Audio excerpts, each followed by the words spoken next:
Imagine walking into your dream space every day.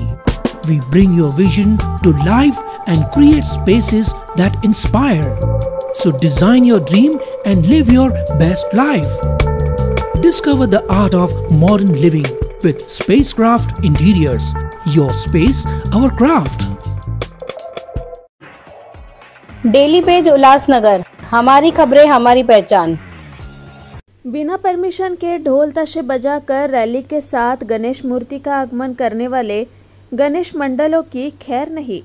ढोल ताशों के साथ गणेश मूर्ति का आगमन करने वाले 2 गणेश मंडलों के खिलाफ उल्लासनगर पुलिस स्टेशन में मामला दर्ज। उल्लासनगर 2 के प्रसिद्ध गणेश मंडल विघ्नहर्ता गणेश मंडल और 7 स्टार गणेश मंडल द्वारा गणेश मूर्ति के आगमन के समय ढोल ताशे बजाकर रैली निकालने के चलते उल्लासनगर पुलिस स्टेशन में मामला दर्ज किया गया है।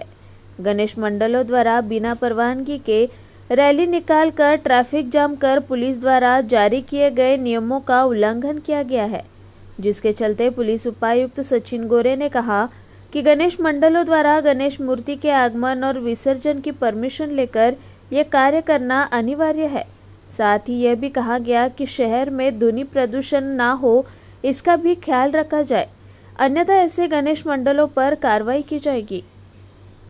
नमस्कार, उल्हासनगर सिटी पोलीस स्टेशनमध्ये सदरची कारवाई करण्यात आलेली आहे।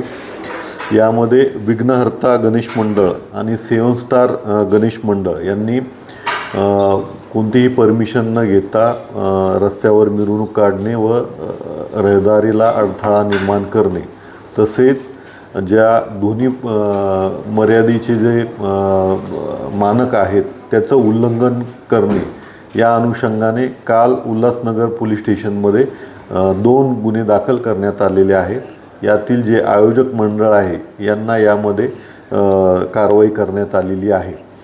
यात येणारे जे गणेशोत्सव आहे, दहीहंडी आहे आणि दुर्गा पूजा आहे, सर्व मंडळातील भक्तांना आणि सार्वजनिक मंडळातील आयोजकांना याद्वारे आवाहन करण्यात येत आहे की जे काही आपली आस्थापना असेल किंवा आगमनाची मिरवणूक असेल, विसर्जनाची मिरवणूक असेल, यामध्ये संबंधित पोलीस स्टेशनची परवानगी घेणं आवश्यक आहे।